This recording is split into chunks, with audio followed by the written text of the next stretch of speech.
இந்த பந்திக்கு போவதற்குள்ள செய்தி கேட்கும் போது நாமும் எல்லாரும் குறைவுள்ளவர்கள் தான். ஆண்டுடைய சமூகத்தில் உணர்வதற்கு ஒரு வாய்ப்பு இருக்கு. இந்த பந்தியில் பங்கெடுக்க ஒரு பரிசுத்தம் தேவை. ஆராதனை பாவிகளுக்கு தான். ஆனா வந்து நாம பரிசுத்தத்தை தேடுகிறோம். எனவே ஒவ்வொருவரும் ஆண்டவர் உணர்த்தும் போது வசனங்களின் மூலம் தெளிவு பெறுவோம். பழைய நிலையில யாரும் போகாம ஒரு முன்னேற்றத்தை நோக்கி செல்ல ஆவியானவர் கிரியை செய்வாராக. நான் கத்தி கூச்சல் போட்டு என்னால பேச முடியும், எழுப்புதல் பிரசங்கம் பண்ண முடியும். இளம் வயசுல இப்ப நம்ம பக்குவம் வர வர பேச்சு நிதானமா ஜனங்களுக்கு புரியுற அளவுக்கு சொல்லிக் கொடுக்கணும். அதனால் பிரியமானவர்களே, உங்களுக்கு நாம சொல்ல விரும்புகிறோம். இந்த காலையில் வந்த உங்களை, புதிதாய் வருகிற தேவ பிள்ளைகள், பல வருஷமாய் ஆலயத்துக்கு வருகிறவர்கள், உங்கள் யாவரையும் ஆண்டுடைய நாமத்தில் வரவேற்கிறேன். ಈ ಬೆಳಗಿನ ಸಮಯದಲ್ಲಿ ಬಂದಿರುವಂತಹ ಪ್ರತಿಯೊಬ್ಬರಿಗೂ, ಹೊಸದಾಗಿ ಬಂದಿರುವವರಿಗೂ ಎಲ್ಲರಿಗೂ ಯೇಸು ಕ್ರಿಸ್ತನ ನಾಮದಲ್ಲಿ ನಿಮಗೆ ವಂದನೆಯನ್ನು ಸಲ್ಲಿಸುತ್ತೇವೆ. நீங்க எப்ப வந்தாலும் ஆண்டவர் தான் நம்முடைய வாழ்க்கையில ஆசீர்வாதம் கொடுக்கிறவர். எல்லாத்துக்குமே அவர்தான் என்கிற ஒரு தெளிவு உங்களுக்கு வந்துவிட்டால் உங்கள் வாழ்க்கை தடுமாறாம இன்னும் முன்னேறி செல்வதற்கு காரணமாய் இருக்கும். ದೇವರ ಸಮ್ಮುಖಕ್ಕೆ ಬರುವಂತವರಿಗೆ ನಮ್ಮೆಲ್ಲರಿಗೂ ಒಂದು ನಂಬಿಕೆ ಇರಬೇಕು. ದೇವರು ಮಾತ್ರ ನಮಗೆ ಸಹಾಯಕನಾಗಿದ್ದು ನಮ್ಮನ್ನು ಗ್ರಹಿಸಿ ಆತನ ಮಾರ್ಗದಲ್ಲಿ ನಡೆಸುವುದಕ್ಕೆ ಆತನೊಬ್ಬನೇ ಸಹಾಯಕನು. ஞாயிற்றுக்கிழமை ஆராதனை ஒண்ண வச்சு குடும்பமா சர்ச்சுக்கு வரணும்னு சொல்வது எதற்குன்னா, நீங்க ஆண்டவர் வீட்டிலேயே பேசிடுவாரு, தனியா ஜெபம் பண்ணுவது பேசிடுவாருன்னா ஏன் அப்புறம் ஆலயம்னு ஒண்ணு வச்சு ஓய்வு நாள்னு ஒண்ணு வைத்து ஊழியக்காரர்களை வைத்து எதுக்கு நடத்திக்கிட்டு இருக்காரு? நாம இதெல்லாம் ஃபாலோ பண்ண வேண்டும் பின்பற்ற வேண்டும் என்பதற்காக தான். ಆದ್ರೆ ಅನೇಕರು ತಿಳಿದುಕೊಳ್ಳುತ್ತಾರೆ, ಮನೆಯಲ್ಲಿ ಇದ್ದುಕೊಂಡು ದೇವರನ್ನು ಆರಾಧಿಸಬಹುದೆಂಬುದಾಗಿ. ಆದರೆ ಸತ್ಯವೇದದಲ್ಲಿ ಹೇಳಿರುವ ಪ್ರಕಾರವಾಗಿ ಯೇಸು ಸ್ವಾಮಿ ಹೇಳಿದ್ದಾರೆ, ದೇವರ ದಿನವನ್ನು ನಾವು ಗಣಪಡಿಸಬೇಕು. ಆದ್ದರಿಂದ ಕುಟುಂಬವಾಗಿ ದೇವರ ಸಮ್ಮುಖಕ್ಕೆ ಬರಬೇಕು ಎಂಬುದಾಗಿ. ஒரு பாட்டு பாடணும் பாருங்க, இயேசு என்னும் நாமமே, அப்புறம் ஆத்துமாவின் கீதமே. எங்க பாட்டெல்லாம் முடிச்சிட்டு தானே வர்றீங்க சர்ச்சுக்கு. ஏன் 1 மணி நேரம் 1.25 மணி நேரம் தொழுகை ஆராதனை வைக்கிறோம் தெரியுமா? நாம தொழுகை, அதுல கர்த்தருடைய அபிஷேகம் இருக்கிறது, கர்த்தருடைய ஆசீர்வாதம் இருக்கிறது. அதனால தொழுகையை மிஸ் பண்ணாதீங்க, முழு ஆராதனையிலும் பங்கெடுங்க. நேரத்தெல்லாம் நிறைய வேஸ்ட் பண்ணல. நீங்க எல்லாம் நல்லா படிச்சவங்க, நல்லா தெரிஞ்சவங்க. ஒரு வார்த்தை சொன்னா ஈஸியா உங்களுக்கு புரியும், புரிந்து கொண்டு வளருவோம். ಯೇಸು ಎಂಬ ನಾಮ ಆತ್ಮವೇ ಆತನಲ್ಲಿ ಇರಬೇಕೆಂಬುದಾಗಿ ನಾವು ದೇವರ ಹಾಡುಗಳನ್ನು ಹಾಡಿದ್ದೇವೆ. ಆದರೆ ಅನೇಕರು ನೋಡುವಾಗ ಆರಾಧನೆ ಮುಗಿಸಿ ಬರುತ್ತಿದ್ದಾರೆ. ಆದರೆ ದೇವರ ಸಮ್ಮುಖದಲ್ಲಿ ಪ್ರಾರಂಭದಲ್ಲೇ ಬಂದು ದೇವರನ್ನು ಆರಾಧಿಸಬೇಕು ಎಂಬುದಾಗಿ. இந்த மாதம் இன்றைக்கு செய்தி என்னன்னு சொன்னா, இயேசு கிறிஸ்துவின் நாமத்தினால் வருகிற ஆசீர்வாதங்கள். இயேசு கிறிஸ்துவின் நாமத்தினால் வருகிற ಆಶೀರ್ವಾದಗಳು. ಈ ಒಂದು ತಿಂಗಳಿನ ಈ ಒಂದು ದಿನದ ದೇವರ ವಾಕ್ಯದ ಮುಖ್ಯಾಂಶ ಏನೆಂದರೆ, ಯೇಸು ಕ್ರಿಸ್ತನ ಹೆಸರಿನಲ್ಲಿ ಬರುವಂತಹ ಆಶೀರ್ವಾದ. ಇದು ಆಗಸ್ಟ್ ಮಾದ 1ಆம் தேதி காலை ஜெபம். 1ஆம் தேதி காலையில் 5 மணிக்கு ஆராதனை பாட்டெல்லாம் முடிச்சிட்டு சில குறிப்புகள் சொன்னேன். நிறைய வசனம், ஒரு 6-7 வசனம் சொன்னேன். அதுல ஒண்ணு என்ன, என் நாமத்துல நீ என்ன கேட்டாலும் அதை உனக்கு பிதா மகிமைப்படும்படியாக அதை செய்வேன் என்று யோவான் சுவிசேஷம் 14ஆம் அதிகாரம் 13-14 வசனங்களிலே படித்தோம், தியானித்தோம். ಈ ಒಂದು ತಿಂಗಳಿನ ಮೊದಲನೆಯ ದಿನದಲ್ಲಿ ಮುಂಚಾದ ಪ್ರಾರ್ಥನೆಯಲ್ಲಿ ಬೋಧಕರು ಹೇಳಿರುವಂತಹ ವಾಕ್ಯ ಯೋಹಾನನು ಬರೆದ ಸುವಾರ್ತೆ 14ನೇ ಅಧ್ಯಾಯ 13-14ನೇ ವಚನದಲ್ಲಿ ಹೇಳಿರುವ ಪ್ರಕಾರವಾಗಿ ನೀವು ನನ್ನ ಹೆಸರಿನಲ್ಲಿ ಏನೆಲ್ಲಾ ಬೇಡಿಕೊಳ್ಳುವಿರೋ ಅದನ್ನು ನಾನು ನಿನಗೆ ನೆರವೇರಿಸುವೆನು ಎಂಬುದಾಗಿ. இந்த வருஷத்துக்குரிய வாக்குத்தத்தம் என்ன தெரியுமா? இந்த வருஷத்தினுடைய தலைப்பு உங்களுக்கு தெரியுமா? கிறிஸ்துவுக்குள் வாழ்வா. கவுன்சிலர், நல்ல ஆலோசனை கொடுப்பவர், ஆலோசனையின் ஆண்டு. அதனாலதான் இந்த மேடையிலிருந்து வருகிற வார்த்தை எல்லாம் பாத்தீங்கன்னா நாம கெட்டு போயிடாம எல்லாருமே நல்வழி நடப்பதற்கு ஆண்டவர் ஆலோசனையாக ஒரு கூடுகையிலும் பேசுகிறதை உங்களால் பார்க்க முடியும். ಈ ವರ್ಷದ ನಮ್ಮ ಸಭೆಗೆ ದೇವರು ಕೊಟ್ಟಿರುವ ವಾಗ್ದಾನದ ವಾಕ್ಯ ನಾವು ಆಲೋಚನೆಗಳನ್ನು ಹೊಂದಿಕೊಳ್ಳುವಂತ ವರ್ಷ ಎಂಬುದಾಗಿ. ಆದ್ದರಿಂದ ಪ್ರತಿಯೊಬ್ಬೊಬ್ಬರಿಗೂ ದೇವರು ಆಲೋಚನೆಗಳನ್ನು ಕೊಡುವವನಾಗಿರುತ್ತಾರೆ. ಉನ್ನತ ಪಾಠ 1 அதிகாரம் வசனம் 3, Song of Solomon chapter 1 verse 3. ಉನ್ನತ ಪಾಠ 1 ವಸனம் 3. ಪರಮಗೀತ ಪುಸ್ತಕ 1ನೇ ಅಧ್ಯಾಯ 3ನೇ ವಚನ. உமது பரிமள தைலங்கள் இன்பமான வாசனை உள்ளவைகள், உமது நாமம் ஊற்றுண்ட பரிமள தைலமாய் இருக்கிறது. ஆகையால் கன்னியர்கள் உம்மை நேசிக்கிறார்கள். ನಿನ್ನ ತೈಲವು ಸುಗಂಧ, ನಿನ್ನ ಹೆಸರು ಸುರಿದ ತೈಲದ ಸುಗಂಧದಂತೆ ವ್ಯಾಪಿಸಿರುವುದರಿಂದ ತರುಣಿಯರು ನಿನ್ನನ್ನು ಪ್ರೀತಿಸುವರು. உமது நாமம் ஊற்றுண்ட பரிமள தைலம். 100 நாள் படிச்சா கூட இது என்னன்னு உங்களால புரிஞ்சுக்க சொல்லுங்க. ஒண்ணு உங்களால புரிஞ்சிக்க முடியாது. புரிய வைக்கிறதுக்கு தான் உங்களை கர்த்தர் இங்க கொண்டு வந்து சொல்லி கொடுக்கிறார். ಈ ವಚನವನ್ನು ನಾವು 100 ಸಾರಿ ಓದಿದರೂ ನಮಗೆ ಅರ್ಥವಾಗುವುದಿಲ್ಲ. ಆದರೆ ಅದರ ರಹಸ್ಯವನ್ನು ಅರ್ಥವನ್ನು ತಿಳಿಸಬೇಕೆಂಬುದಾಗಿ ದೇವರು ದೇವ ಸೇವಕರನ್ನು ಇಟ್ಟಿದ್ದಾರೆ. இந்த உன்னத பாட்டு புத்தகத்தை எழுதியவர் சாலமோன், தாவீதின் குமாரன் சாலமோன் இதை பாடி இருக்கிறார். இது முதல் வசனத்திலே நீங்க பார்க்க முடியும். சாலமோன் பாடின உன்னத பாட்டு. தலைப்பில் நீங்க பார்க்க முடியும் சாலமோனின் உன்னத பாட்டு என்பதை உங்களால் தலைப்பிலையும் பார்க்க முடியும், முதல் வசனத்திலையும் பார்க்க முடியும். ಈ ಪರಮಗೀತ ಪುಸ್ತಕವನ್ನು ಬರೆದಿರುವುದು ದಾವೀದಿನ ಕುಮಾರನಾಗಿರುವ ಸಾಲಮೋನನು. ನಾವು ಪ್ರಾರಂಭದಲ್ಲಿ ನೋಡುತ್ತೇವೆ, ಪರಮಗೀತವು ಸಾಲಮೋನನು ರಚಿಸಿದ್ದು ಎಂಬುದಾಗಿ ಬರೆಯಲ್ಪಟ್ಟಿದೆ. கிறிஸ்துவுக்கு முன் 1000 வருஷத்துல கிமு 1000 அப்பதான் பாலஸ்தீனா தேசத்திலிருந்து சாலமோன் இந்த உன்னத பாட்டை எழுதியிருக்கிறார். ಕ್ರಿಸ್ತ ಪೂರ್ವ 1000ಕ್ಕೆ ಮುಂಚಿತವಾಗಿಯೇ ಇದನ್ನು ಸಾಲಮೋನನು ರಚಿಸಿದ್ದಾರೆ ಎಂಬುದಾಗಿ ನಾವು ನೋಡುತ್ತೇವೆ. குறிப்பா இதுல உள்ள விஷயம் என்ன தெரியுமா? ஒரு பெண்ணை பற்றி அதிகமா இருக்கும், ஒரு மேய்ப்பனை பற்றி இருக்கும். இத படிச்சா விளங்காது. ஆனா இதை இச்சையோடு படிச்சா நாசம். ஆவிக்குரிய அதனால்தான் பைபிளை படிக்கிறதுல சிலர் ஆவிக்குரிய கண்ணோட்டத்தோடு படித்தால் தெய்வீக ரகசியங்களை அறிந்து கொள்ள முடியும். ಇದರಲ್ಲಿ ಬರೆದಿರುವುದು ಹೆಣ್ಣು ಮಕ್ಕಳನ್ನು ಕುರಿತು ಮತ್ತು ಕುರುಬರನ್ನು ಕುರಿತು ಬರೆಯಲ್ಪಟ್ಟಿದೆ. ಆತ್ಮಿಕ ರೀತಿಯಲ್ಲಿ ಓದುವುದಾದರೆ ಇದರ ರಹಸ್ಯವನ್ನು ನಾವು ತಿಳಿದುಕೊಳ್ಳಬಹುದು. ಶಾರೀರಿಕ ರೀತಿಯಲ್ಲಿ ನೋಡುವುದಾದರೆ ಇದನ್ನು ಅರ್ಥ ಮಾಡಿಕೊಳ್ಳಲು ಸಾಧ್ಯವಿಲ್ಲ. இந்த புத்தகத்தை கண்டபடி விமர்சனம் செய்வாங்க, வாயில வந்தபடி எல்லாம் பேசுவாங்க. ஏன்னா அப்படிப்பட்ட வார்த்தைகள் இதுல அடங்கி இருக்கதா. ஒருத்தவங்களை எப்படி பார்க்கிறோம் அதை பொறுத்துதான். நல்லவனா பார்த்தா அவங்க நல்லவங்க தான், அவங்க கெட்டவங்களா பார்த்தா அவங்க யாரு? அவ்வளவுதான். அவங்க கண்ணை பொறுத்துதான் இருக்கு. நல்லவனா கெட்டவனா பார்க்க கூடாது எதையும். நானும் கெட்டவன் தான், மற்றவர்களும் கெட்டவர்கள் தான்.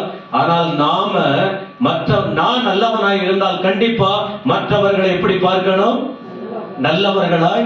அதான் கிறிஸ்தவனுடைய தன்மை அப்படி வர வேண்டும். ಈ ಪುಸ್ತಕದಲ್ಲಿರುವಂತಹ ವಾಕ್ಯಗಳನ್ನು ಅನೇಕರು ಅನೇಕ ರೀತಿಯಲ್ಲಿ ವಿಮರ್ಶನೆ ಕೊಡುತ್ತಾರೆ. ಆದರೆ ನಾವು ಕಣ್ಣಿನಿಂದ ನೋಡುವಂತ ನೋಟವು ಒಳ್ಳೆಯದಾಗಿದ್ದರೆ ಅದು ಒಳ್ಳೆಯದಾಗಿಯೇ ಇರುತ್ತದೆ, ಕೆಟ್ಟದಾಗಿ ನೋಡುವುದಾದರೆ ಕೆಟ್ಟದಾಗಿ ಕಾಣಿಸಲ್ಪಡುತ್ತದೆ. சூரேம் அப்படிங்கிற ஒரு ஊரு கலிலேயா பக்கத்துல இருக்கு. கலிலேயா பக்கம் பைபிள் ஸ்டடி மற்றதுக்கெல்லாம் வந்தா நம்ம சொல்லி கொடுத்துக்கிட்டு இருக்கிறோம். யூதேயா தேசம், அதாவது இஸ்ரேல் நாடு 3 பகுதியா இருக்குங்கிறதெல்லாம் நம்ம சொல்லி இருக்கிறோம். யூதேயா, சமாரியா, கலிலேயா, இதெல்லாம் சொல்லி கொடுத்துருக்கிறோம். இப்ப கலிலேயா யூதேயா தேசத்துல இருக்கு. அப்ப அந்த இடத்துல சூனேம் அப்படிங்கிற ஒரு பெண்ணு.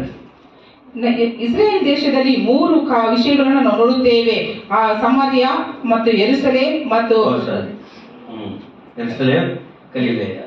ಯೆರೂಸಲೇಮ್, ಗಲಿಲಾಯ, ಯೂದಯ, ಸಮಾರ್ಯ ಎಂಬುದಾಗಿ. ಅದರಲ್ಲಿ ಗಲಿಲಾಯ ಪಟ್ಟಣದಲ್ಲಿ ಶೂನೇಮ್ ಎಂಬ ಹೆಣ್ಣು ಮಗಳು ಇರುತ್ತಾಳೆ.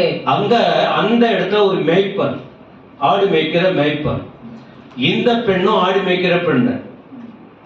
சூனேம் ஊர்ல பேரு சூலமித்தி. சூலமித்தியா அப்படின்னா அந்த பெண்ணை பத்தி சொல்லி நீங்க படிச்சு பார்த்தா, அந்த பெண்ணு ஒரு ஆடு மேய்க்கிற பெண்ணு.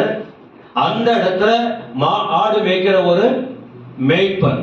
இவங்க சேர்ந்து ஆடுகளை மேய்க்கும் போது அந்த பெண்ணு அந்த மேய்ப்பனை கல்யாணம் பண்ணணும்னு விரும்புகிற விஷயம் அதுதான் இதுல ವಿವರಿಸಲ್ಪಟ್ಟಿರುವುದನ್ನು பார்க்க முடியும். ಅಲ್ಲಿ ಕುರುಬರು ಕುರಿಗಳನ್ನು ಮೇಯಿಸುತ್ತಾ ಇರುತ್ತಾರೆ.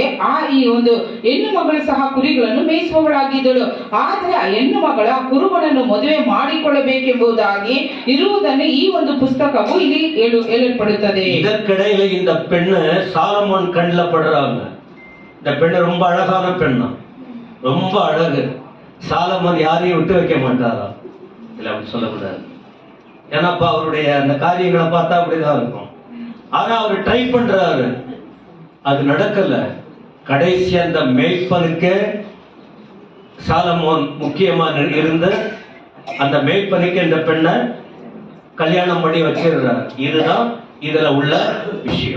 ಈ ಒಂದು ಹೆಣ್ಣು ಮಗಳು ಬಹಳ ಸುಂದರಿಯಾಗಿದ್ದರು. ಆದ್ದರಿಂದ ಸಾಲಮೋನನಿಗೆ ಆಕೆಯ ಮೇಲೆ ಆಸೆ ಇತ್ತು, ಆದರೆ ಅದು ನಡೆಯಲಿಲ್ಲ. ಆದರೆ ಸಾಲಮೋನನೇ ಆ ಒಂದು ಕುರುಬನಿಗೆ ಜೊತೆಗಾರನಾಗಿದ್ದು ಈ ಹೆಣ್ಣು ಮಗಳನ್ನು ಮದುವೆ ಮಾಡಿಕೊಡುತ್ತಾರೆ. இல்ல தேவன் ஆண்டவர் கர்த்தர்ங்கிற பேர் வராது, உன்னத பாட்டிலையும் வராது, எஸ்தர் புஸ்தகத்திலையும் வராது. எஸ்தர் புத்தகத்திலையும் ஆண்டவர்ங்கிற பேர் இருக்காது, உன்னத பாட்டிலையும் தேவன் கடவுள் தெய்வங்கிற பேரெல்லாம் வராது. ಎಸ್ತರಳ ಪುಸ್ತಕದಲ್ಲಿ, ಪರಮಗೀತ ಪುಸ್ತಕದಲ್ಲಿಯೋ ಕರ್ತನು, ಯೆಹೋವನು, ದೇವರು ಎಂಬ ಹೆಸರು ಬರುವುದಿಲ್ಲ. ஆனா ஏராளமான தெய்வ ரகசியங்கள் இதுல இருக்கிறது. ಆದರೆ ಏರಾಳವಾದ ದೇವರ ರಹಸ್ಯಗಳು ಇದರಲ್ಲಿ ಬರೆಯಲ್ಪಟ್ಟಿದೆ. இந்த தெய்வீகம் இல்லாவிட்டால் இந்த புத்தகத்தெல்லாம் தள்ளுபடி ஆகும்னு சொல்லி சிலதை தள்ளி வச்சுட்டாங்க. அத போல உன்னத பாட்டை என்ன செஞ்சிருப்பாங்க, தள்ளி வச்சிருப்பாங்க. தலைப்பே சொல்லுது உன்னத பாட்டு. பரலோகத்தோடு தொடர்புள்ள கருத்துக்கள், வெளிப்பாடுகள், ரகசியங்கள் இந்த புத்தகத்திலே அடங்கி இருக்கிறதா சொன்ன. அந்த கண்ணாடி போட்டோ கண்ணாடி போடாமலோ தப்பா யாரையும் பார்க்காதீங்கன்னு சொன்ன பாருங்க. நீங்க நல்லவங்களா இருந்தா மற்றவங்களை என்னவா பாருங்க சொல்லுங்க. அத போல இந்த புத்தகத்தை நல்லபடியா பார்த்து இதில் உள்ள பரம ரகசியங்களை அறிந்து கொள்ள வளர்ச்சி அடைய வேண்டும். அது வாழ்க்கைக்கு ஆசீர்வாதமாக இருக்கும். ಕೆಲವು ಪುಸ್ತಕಗಳನ್ನು ತಳ್ಳಲ್ಪಟ್ಟ ಪುಸ್ತಕ ಎಂಬುದಾಗಿ ತೆಗೆದಿದ್ದಾರೆ. ಅದರಲ್ಲಿ ಇದನ್ನು ತೆಗೆಯಬಹುದಾಗಿತ್ತು, ಆದರೆ ನಾವು ತಪ್ಪಾಗಿ ಏನು ಹೇಳಬಾರದು. ಯಾಕಂದ್ರೆ ಇದು ಪರಮಗೀತ ಎಂಬುದಾಗಿ ಬರೆಯಲ್ಪಟ್ಟಿದೆ, ಪರಲೋಕಕ್ಕೆ ಸಂಬಂಧಪಟ್ಟದ್ದು. ஓகே, பழைய ஏற்பாட்டுல ஆண்டவரின் நாமம், புதிய ஏற்பாட்டுல இயேசுவின் நாமம். இத சொல்லிட்டு இன்னும் கொஞ்சம் சொல்லி உங்களுக்கு முடிக்க போறேன். அவ்வளவுதான். ரொம்ப ஈஸியான செய்தி. நம்ம ரொம்ப ஆழமா போனா போயிடும். உங்களுக்கு ஈஸியா புரிஞ்சுக்கிட்டு என்ன தெரியுமா, இயேசுவின் நாமத்தை பிடிச்சு கொண்டு அவருக்காக வாழணும். ஆண்டவர் நாமம் தூஷிக்கிற அளவுக்கு நாம வாழ கூடாது. ஆண்டவருக்கு நாம என்ன சொன்னாலும் என்ன செய்தாலும் அவருக்கு மகிமைய கொண்டு வரணும். கிறிஸ்தவங்க அதை வலியுறுத்தி சொல்வதுதான் நம்ம பிரசங்கத்தின் நோக்கம். ஆலயத்துல வரும்போது இப்படி வசனத்தை புரிஞ்சுக்கிட்டு வாழ்ந்தாலே உங்களுக்கு தேவையான ஆசீர்வாதங்களை அவர் கொடுப்பா. நீங்கள் பெற்று மகிழ்ந்து வாழ முடியும். சத்தமா ஆமென் சொல்ல முடியுமா? ಹಳೆಯ ಒಡಂಬಡಿಕೆಯಲ್ಲಿ ಇರುವಂತ ದೇವರ ಹೆಸರುಗಳು, ಹೊಸ ಒಡಂಬಡಿಕೆಯಲ್ಲಿ ಇರುವಂತ ಯೇಸು ಕ್ರಿಸ್ತನ ಹೆಸರುಗಳನ್ನು ನಾವು ಹೇಳಿ ನಾವು ದೇವರ ಆರಾಧನೆ ಮುಗಿಸಲಿದ್ದೇವೆ. ಆದರೆ ಇದನ್ನೆಲ್ಲ ನಾವು ತಿಳಿದುಕೊಂಡು ಅದಕ್ಕೆ ತಕ್ಕಂತೆ ನಡೆಯುವುದಾದರೆ ದೇವರ ಆಶೀರ್ವಾದವು ನಮ್ಮ ಮೇಲೆ ಇರುತ್ತದೆ. ಆತನ ನಾಮವು ಬಹಳ ಮಹಿಮೆಯುಳ್ಳದು ಎಂಬುದಾಗಿ ನೋಡುತ್ತೇವೆ. ஆனா அந்த இடத்துல வெறும் உம்முடைய நாமம் அதான் எடுத்துக்க போறேன். ஏன்னா இடத்துல ஊற்றுண்ட பரிமள தைலம்னா என்னங்கிறதெல்லாம் வசனங்கள் சொல்றேன்னா கர்த்தருடைய கிருபையினால ஒரு வசனத்தை எடுத்து பிரசங்கம் பண்ண ஆரம்பித்தார். அவ்வளவு வார்த்தைகள் பைபிள்ல இருக்கு. 31,104 வசனம். ஒரு 2-3 வசனம் முன்ன இருக்க குறையில தெரியாது. ஆனா கன்ஃபார்ம் 31,104 வசனங்கள். இந்த 66 புத்தகத்துல 1189 அதிகாரத்துல ஆண்டவர் வார்த்தைகள் இருக்கு. இதை யார் அப்படி படிக்கிறாங்க? இதை யாரு ருசிக்கிறாங்க? இதை யார் இதை மதிக்கிறாங்க? படித்து மதித்து ருசித்து வாழும்போது இன்னொருத்தவங்க சொல்லணுங்கிற அவசியம் இல்லை. உங்கள் வாழ்க்கை அருமையாய் போய் கொண்டிருக்கும்.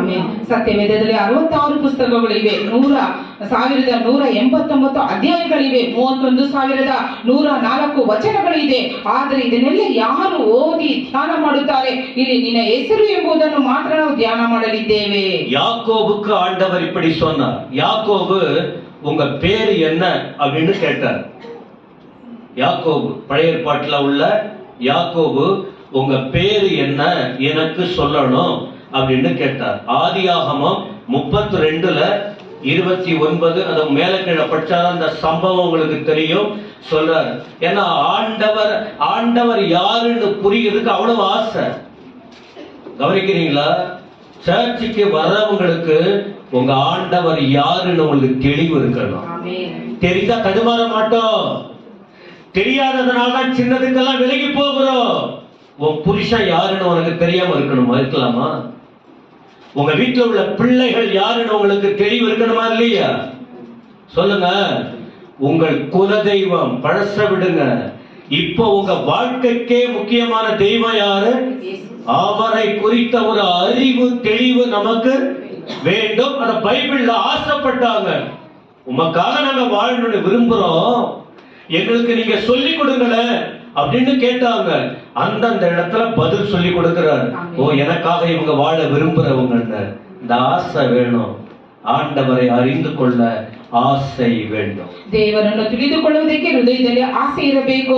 ಆ ರೀತಿ ನೋಡುವಾಗ ಆದಿಕಾಂಡ ಪುಸ್ತಕ 32ನೇ ಅಧ್ಯಾಯ 29ನೇ ವಚನದಲ್ಲಿ ಯಾಕೋಬನು ಕೇಳುವಾಗ ಆತನು ಹೇಳುವುದನ್ನು ನಾವು ನೋಡುತ್ತೇವೆ. ನಮ್ಮ ಕುಟುಂಬದಲ್ಲಿ ನಮ್ಮ ಗಂಡನ ಕಾರ್ಯಗಳನ್ನು, ಮಕ್ಕಳ ಕಾರ್ಯಗಳನ್ನು ಎಲ್ಲವನ್ನೂ ನಾವು ತಿಳಿದುಕೊಳ್ಳುತ್ತೇವೆ.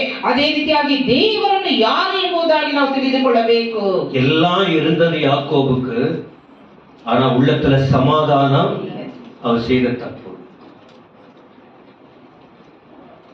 எல்லாம் இருந்தது, ஆனா உள்ளத்துல சமாதானம் இல்ல. ராத்திரி ஃபுல்லா போராடுறாரு. ஆண்டவர் இறங்கி வந்துட்டாரு. அப்பதான் உங்க பேர் என்னன்னு கேட்கிறாரு. கேட்ட பிறகு ஆண்டவர் சொல்லி அவர் ஆசீர்வதிக்கிறார். ಯಾಕೋಬನಿಗೆ ಎಲ್ಲವೂ ಇತ್ತು, ಆದರೆ ಹೃದಯದಲ್ಲಿ ಸಮಾಧಾನವಿರಲಿಲ್ಲ. ರಾತ್ರಿ ಎಲ್ಲ ಹೋರಾಡಿ ಪ್ರಾರ್ಥನೆ ಮಾಡುತ್ತಾರೆ. ಆಗ ಯಾಕೋಬನು ಅವರ ಬಳಿಗೆ ಕೇಳುವಾಗ ಅವರು ಆತನಿಗೆ ಉತ್ತರವನ್ನು ಕೇಳುತ್ತಾರೆ. நம்ம வாழ்க்கையில கூட எல்லாம் இருக்கலாம். ஒரு சின்ன தப்பு பண்ணா நமக்கு என்ன ஆயிடும் சொல்லுங்க? சமாதானம் கெடணும். அதான் மனசாட்சி ஷார்ப்பா இருக்குன்னு அர்த்தம். நம்ம சின்ன தப்பு பண்ணிட்டாலே இது குத்திக்கிட்டே இருக்கணும், குத்திக்கிட்டே இருக்கணும். இந்த இருதயம் குத்தப்படலன்னு வச்சுங்க, உங்க இருதயம் தப்பு பண்ணி பண்ணி பண்ணி பண்ணி ரொம்ப உரமாயிடுச்சு. உங்களை திருத்தவே முடியாது, உங்களை திருத்தவே முடியாது, என்ன திருத்தவே முடியாது. சின்ன தப்புன்னா குத்தப்படணும். என்னங்கிறத நீங்க அப்புறம் பார்த்துங்க. அண்ணங்கிட்ட ஒரு 2 முறை ஏமாத்திட்டாரு, ஆண்டோடைய நடத்துதல். ஆனா குத்தப்பட்டா அண்ணனோட இப்ப சமாதானமாகணும்னு. ஆனா அதை மேற்கொண்ட வழி என்ன? ஜெபம். ஜெபம்.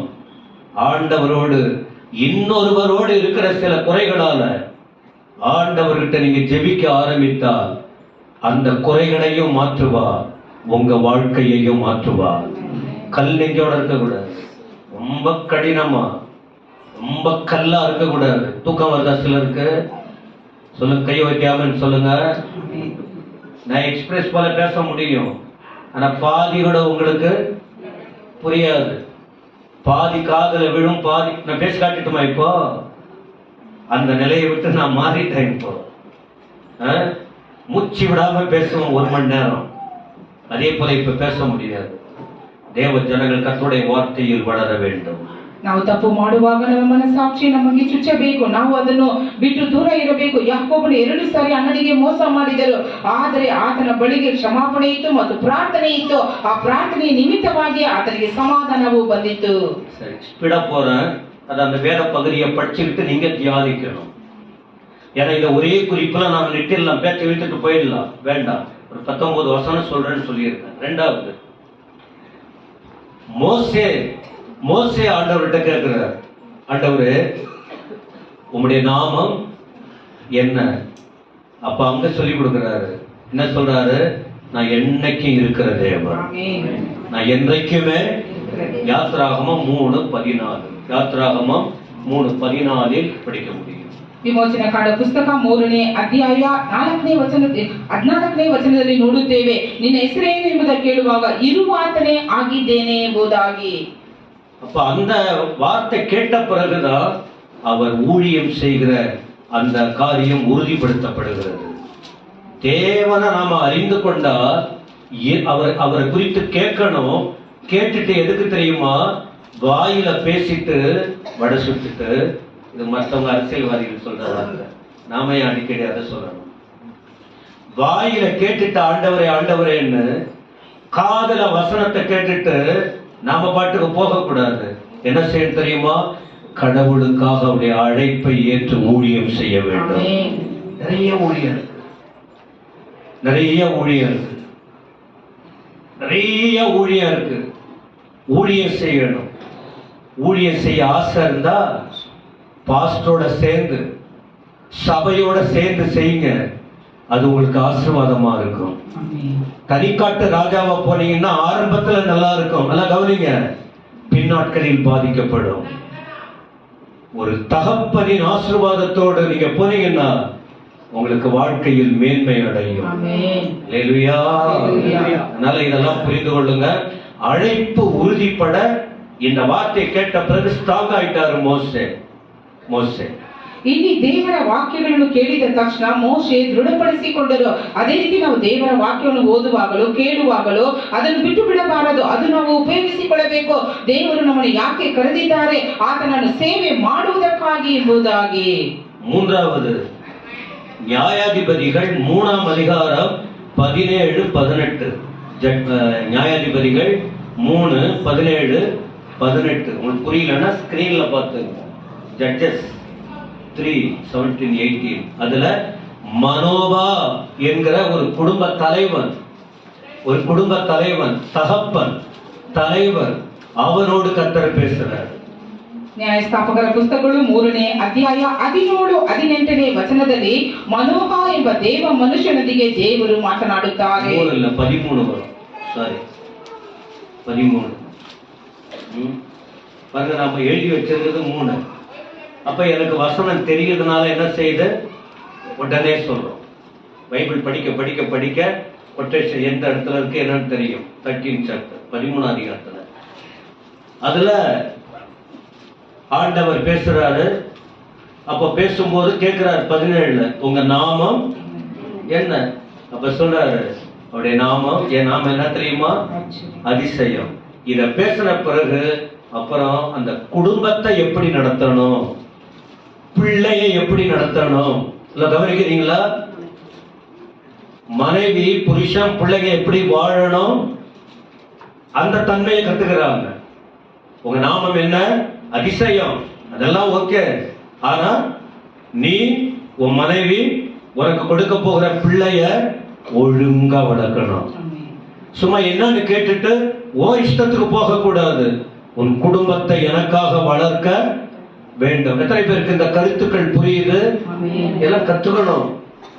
நாமும் அப்படி செய்ய வேண்டும். ನ್ಯಾಯಸ್ಥಾಪಕರ ಪುಸ್ತಕಗಳು 13ನೇ ಅಧ್ಯಾಯ 18ನೇ ವಚನದಲ್ಲಿ ನೋಡುತ್ತೇವೆ. ಆ ಯೆಹೋವ ದೂತನು ನಿನ್ನ ಹೆಸರೇನು ಎಂಬುದಾಗಿ ಕೇಳುವಾಗ, ಇಲ್ಲಿ ಮನೋಹ ಕೇಳುವಾಗ ದೂತನು ಹೇಳುತ್ತಾರೆ, ಅದು ಆಶ್ಚರ್ಯಕರವಾದದ್ದು ಅಂದನು ಎಂಬುದಾಗಿ. ಹಾಗಾದರೆ ಆತನ ನಾಮವು ಆಶ್ಚರ್ಯಕರವಾದದ್ದು. ಆ ಕೆಳಗೆ ಓದುವಾಗ ಕುಟುಂಬ, ಮಕ್ಕಳು ಏನು ಮಾಡಬೇಕು ಎಂಬುದಾಗಿ ಬರೆಯಲ್ಪಟ್ಟಿದೆ. ನಾವು ನಮ್ಮ ಮಕ್ಕಳನ್ನು ಯಾವ ರೀತಿ ಬೆಳೆಸಬೇಕು ಎಂಬುದಾಗಿ. 4வது ஏசாயா கிட்ட ஆண்டவர் சொல்றார், அவர் நாமத்தை குறித்து, இதை குறித்து 9ஆம் அதிகாரத்துல 6-7 வசனம். அதுல நிறைய பிரசங்கம் பண்ணி இருக்கிறோம். ஏசாயா 9:6-7. பைபிள் புரட்டுறீங்களா? பைபிள் கையில இருக்கா? நீ தேவ பிள்ளைங்கிறது மற்றவங்களுக்கு தெரியட்டும். மொபைல் கையில இருந்ததுன்னா கண்ணு எழுத்து சின்னதா இருக்கு, பெருசா இருந்தா நீங்க போட்டு பார்த்துருங்க. கண்ணு சில தெரியாது, கொஞ்சம் கஷ்டமா இருக்கும், எழுத்து கொஞ்சம் பெருசு பண்ணிக்கலாம். அப்படி பாருங்க. மொபைல நம்பி கோயிலுக்கு வேணாம், அது இருக்கட்டும். பிரிண்ட் செய்யப்பட்ட வேதத்தோடு தேவ பிள்ளைகள் ஆலயத்துக்கு வர வேண்டும். இது தப்பு இல்லைன்னா சொல்லி கொடுக்கணும். இது தவறு கிடையாது. இதை நாம சொல்லி கொடுக்கணும். நாம நல்ல தெய்வீகமா வளர வேண்டும். ಸತಮ ಹಲ್ಲೆಲೂಯಾ. ಆಲಯಕ್ಕೆ ಬರುವಾಗ ನಾವು ದೇವರ ವಾಕ್ಯಗಳನ್ನು ಕೈಯಲ್ಲಿ ಹಿಡಿದುಕೊಂಡು ಬರಬೇಕು. ಸತ್ಯವೇದ ಮುದ್ರಿಸಲ್ಪಟ್ಟಂತ ವಾಕ್ಯಗಳನ್ನು ನಾವು, ಯಾಕಂದ್ರೆ ಇದೆಲ್ಲ ಒಳ್ಳೆಯದು ಎಂಬುದಾಗಿ ನೋಡುತ್ತೇವೆ. 3ನೇದಾಗಿ ನಾಲ್ಕನೇದಾಗಿ ಏಷಾಯ 9ನೇ ಅಧ್ಯಾಯ 6-7 ವಚನಗಳಲ್ಲಿ ಬರೆಯಲ್ಪಟ್ಟಿದೆ. எத்தனை காரியம் சொல்றாரு. அப்படி நாமும் என்னவா? அதிசயமானவர், ஆலோசனை கர்த்தர், வல்லமையுள்ள தேவன், நித்திய பிதா, சமாதான 5 விதமான அவருக்கு பேரு. 5 பேர் என்று சொல்றாரு அவர் நாமம். இப்ப 5 வாரம் பேசலாம். இந்த 5 குறிப்பையும் 5 வாரம் உங்களுக்கு நாம சொல்லிக் கொடுக்க முடியும். சொல்ற வார்த்தையை கேட்டு நீங்கள் வாழ்ந்தாலே போதுமானது. ಸ್ತೋತ್ರ. ಇಲ್ಲಿ ಏಷಾಯನಿಗೆ ಅಲ್ಲಿ ಹೇಳುವಂತದ್ದು ಏನಂದ್ರೆ 5 ಹೆಸರುಗಳನ್ನು ಕುರಿತು ಇಲ್ಲಿ ಬರೆಯಲ್ಪಟ್ಟಿದೆ. ಅದ್ಭುತ ಸ್ವರೂಪನು, ಆಲೋಚನಾ ಕರ್ತನು, ಪರಾಕ್ರಮಿಯಾದ ದೇವರು, ನಿತ್ಯನಾದ ತಂದೆ, ಸಮಾಧಾನದ ಪ್ರಭು ಎಂಬುದಾಗಿ. ಕೂಡಲ ಇನ್ನೊಂದು ஏசாயா 54 வசனம் 5. 54 வசனம் 5. ಏಷಾಯ 54 5ನೇ ವಚನ. என்ன இருக்கு? பயப்படாதே, வெட்கப்பட. 54 54:5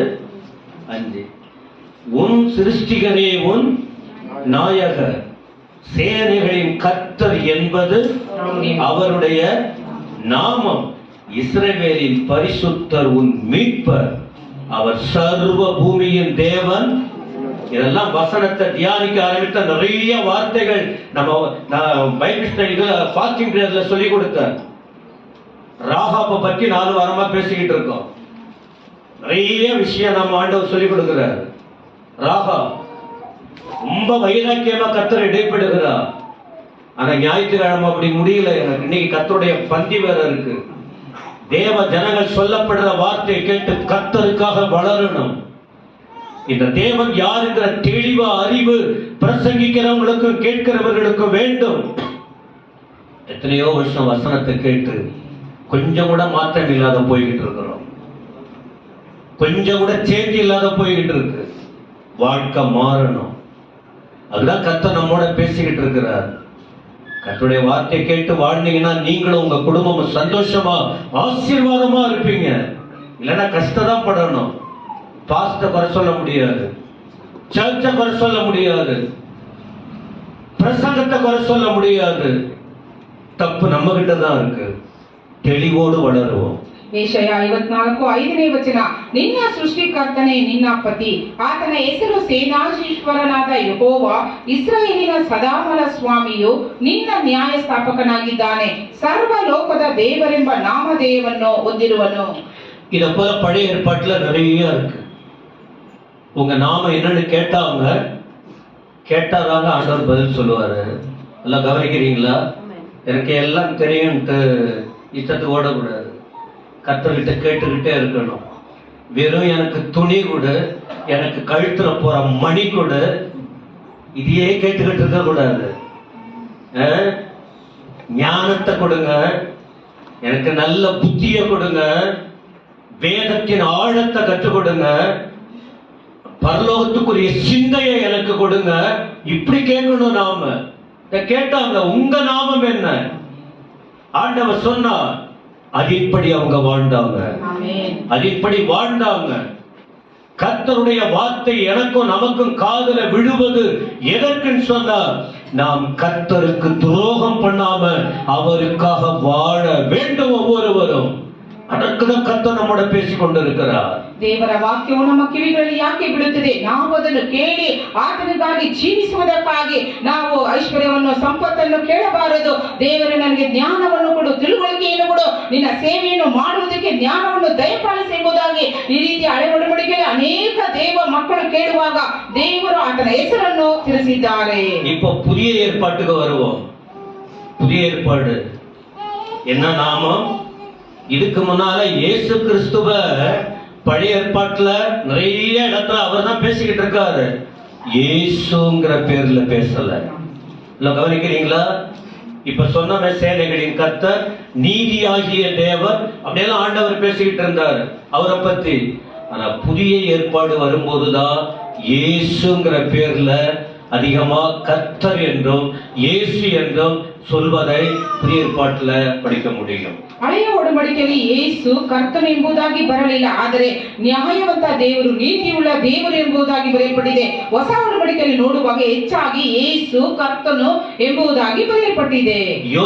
யோசேப்பு பெரிய குழப்பத்துல இருக்கார்.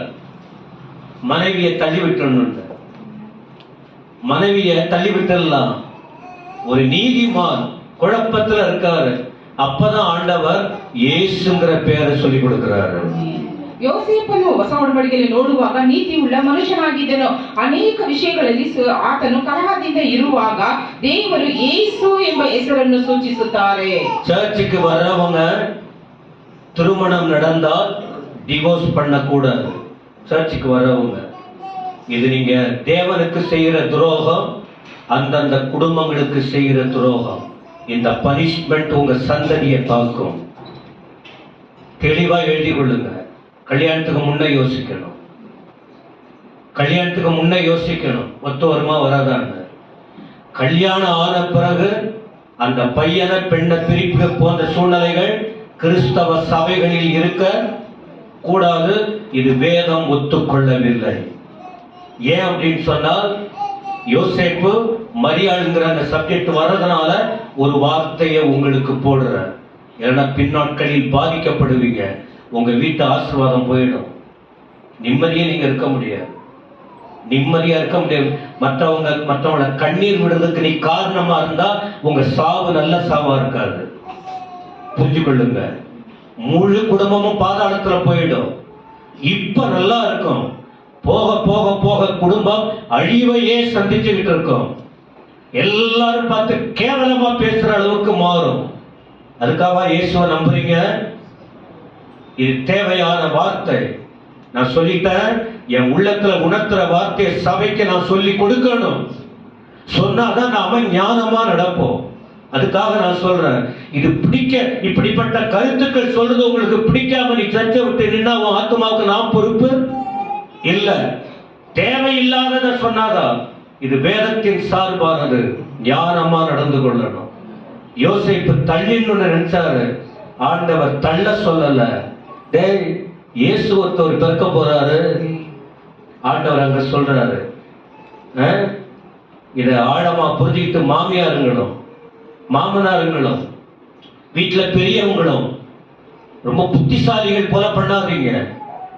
சின்ன வயசுல உள்ளவங்கள சாகடிக்காதீங்க. நீ பிரிஞ்சு போயிருந்தாதான் உன் குடும்பம் என்னன்னு உனக்கு தெரிஞ்சிருக்க, அந்த வலி என்னன்னு தெரியும். உங்க சுயத்துக்காக பிள்ளைகளை சாகடிக்காதீங்க. பிள்ளைகளும் புத்தியா பைபிள் படிச்சு ஞானமா நடங்க. இது சொல்ல வேண்டிய வார்த்தை. கர்த்தர் வாயை திறக்கும் போது நான் சொல்லுவேன். ಇಲ್ಲಿ ಯೋಸೇಫನು ಯಾರಿಗೂ ಗೊತ್ತಿಲ್ಲದ ಹಾಗೆ ಮರಿಯಳನ್ನು ಬಿಟ್ಟು ಬಿಡಬೇಕೆಂದಿರುವಾಗ ಪವಿತ್ರಾತ್ಮನೇ ನೀನು ಮಾಡುವುದು ತಪ್ಪು, ನೀನು ಯೇಸು ಎಂಬ ಹೆಸರಿನಲ್ಲಿ ಸೂಚಿಸುತ್ತಾರೆ. ಆದ್ದರಿಂದ ಸಭೆಗೆ ಬರುವಂತ ನಾವು, ದೇವರನ್ನು ತಿಳಿದಂತ ನಾವು, ನಮ್ಮ ಕುಟುಂಬಗಳಲ್ಲಿ ಅಂತ ಒಂದು ವಿವಾಹ ವಿಚ್ಛೇದನ ಬರಬಾರದು. ಯಾಕಂದ್ರೆ ಅದು ಶಾಪಕ್ಕೆ ಇರುವಂತದ್ದು. ಚಿಕ್ಕ ಮಕ್ಕಳು ಇರುವಾಗ ಅವರು ತಪ್ಪು ಮಾಡುವಾಗ ತಿದ್ದುಪಡಿಸಬೇಕು. ಅದನ್ನು ಬಿಟ್ಟು ಅವರನ್ನು ಬೇರ್ಪಡಿಸುವುದಾದ್ರೆ ಆ ಶಾಪವು ನಮಗೆ, ನಮ್ಮ ಕುಟುಂಬಕ್ಕೆ ಇರುತ್ತದೆ. எத்தனையோ பேர் வருத்தப்பட்டிருக்காங்க. இதுக்கு முன்னாடி எவ்வளவு சொன்னாங்க, நாங்க கேட்கல. பின்னாட்களில் அழுது பிரயோஜனம், பின்னாட்களில் அழுது பிரயோஜனம் இல்ல. ஊழியக்காரன் வாயில புறப்படுகிற வார்த்தை உன்னத தேவனுடைய வார்த்தை. கவனமா இருங்க, கவனமா இருங்க. ಸ್ತೋತ್ರ. ದೇವ ಸೇವಕರ ಬಾಯಿಂದ ಹೊರಡುವಂತ ಮಾತುಗಳು ಪರಲೋಕದಿಂದ ಬರುವಂತ ಉನ್ನತವಾದ ಮಾತುಗಳು ನಾವು ಎಚ್ಚರಿಕೆಯಿಂದ ಇರಬೇಕು. அப்ப யோசேப்பு குழப்பத்தோடு இருக்கும்போது சொல்றாரு, மத்தேயு 1:21, அவள் ஒரு குமாரனை பெறுவாள். என்ன சொல்றாரு? அப்படியே தள்ளி விட்டுலான்னு யோசிக்கிறாரு. அப்புறம் உன் மனைவிய சேர்த்துக்கப்பா, அவள் இடத்துல ஒரு உற்பத்தி ஆயிருது. எதனால தெரியுமா? தப்பான வாழ்க்கை வாழ்ந்த அவ வயிற்றுல குழந்தை அல்ல, பரலோகத்தின் ஆவியானவர் மூலமா அவள் கர்ப்பவதியா இருக்கிறா. அவள் ஒரு குமாரனை பெறுவாள், அவருக்கு இயேசு என்று, ஏனெனில் அவர் தமது ஜனங்களின் பாவங்களை நீக்கி ரட்சிப்பார். ரட்சகர், உலக ரட்சகர். அந்த ரட்சகர் வந்ததுனால இன்னைக்கு நாமெல்லாம் ரட்சிக்கப்பட்டு கோயில் விசுவாசிகளா இருக்கிறோம். ஆமென். ಮತ್ತಾಯನು ಬರೆದ ಸುವಾರ್ತೆ 1ನೇ ಅಧ್ಯಾಯ 20ರಿಂದ ಓದುವಾಗ ಯೋಸೇಫ್ ಈ ರೀತಿ ಯೋಚನೆ ಮಾಡುವಾಗ ದೇವದೂತರು ಹೇಳುತ್ತಾರೆ, ಯೋಸೇಫನೇ, ನೀನು ಮರಿಯಳನ್ನು ಸೇರಿಸಿಕೊಳ್ಳುವುದಕ್ಕೆ ಅಂಜಬೇಡ. ಆಕೆಯ ಗರ್ಭವು ಪವಿತ್ರಾತ್ಮನಿಂದಲೇ ಆದದ್ದು. ಆಕೆ ಒಬ್ಬ ಮಗನನ್ನು ಹಡೆಯುತ್ತಾಳೆ, ಯೇಸು ಎಂಬ ಹೆಸರಿಡಬೇಕು, ಯಾಕಂದರೆ ಆತನೇ ತನ್ನ ಜನರನ್ನು ಅವರ ಪಾಪಗಳಿಂದ ಬಿಡಿಸಿ ಕಾಯುವನು ಎಂಬುದಾಗಿ. அப்போஸ்தலர் 4:12. எதுக்காக அந்த இயேசு என்னும் நாமம்? இயேசுவின் நாமத்தினால் வரும் ஆசீர்வாதம், அதை தானே படிச்சுக்கிட்டு இருக்கிறோம். பழைய ஏற்பாட்டுல சிலதை வாஞ்சித்தவர்களுக்கு வெளிப்படுத்தப்பட்டது. புதிய ஏற்பாட்டுல இந்த இயேசுவின் நாமத்தினால் வருகிற ஆசீர்வாதத்தை பார்க்கிறோம். சர்ச்சுக்கு சும்மாலாம் நீங்க வரல, சும்மாலாம் வரல. ஒரே வாரத்துல எல்லாத்தையும் நீங்க படிச்சுக்க முடியாது. நீங்க வந்தாதான் கொஞ்சம் கொஞ்சமா கேட்டு நீங்க நல்லா மேன்மையா வளர முடியும். எனவே பிரியமானவர்களே, நீங்க இந்த ரட்சிப்பை பெற்றதனால் தாங்க வந்திருக்கிறோம். அப்போஸ்தலர் 4:12. ಅಪೊಸ್ತಲರ ಕೃತ್ಯಗಳ ಪುಸ್ತಕ 4:12ರಲ್ಲಿ ನೋಡುತ್ತೇವೆ, ಬರಬೇಕಾದ ರಕ್ಷಣೆಯು ಇನ್ಯಾರಲ್ಲಿಯೂ ಸಿಕ್ಕುವುದಿಲ್ಲ, ಆ ಹೆಸರಿನಿಂದಲೇ ಹೊರತು ಆಕಾಶದ ಕೆಳಗೆ ಮನುಷ್ಯರೊಳಗೆ ಕೊಡಲ್ಪಟ್ಟಿರುವ ಬೇರೆ ಯಾವ ಹೆಸರಿನಿಂದಲೂ ನಮಗೆ ರಕ್ಷಣೆಯಾಗುವುದಿಲ್ಲ ಎಂದು ಹೇಳಿದನು. எத்தனை பேருக்கு விளங்குது?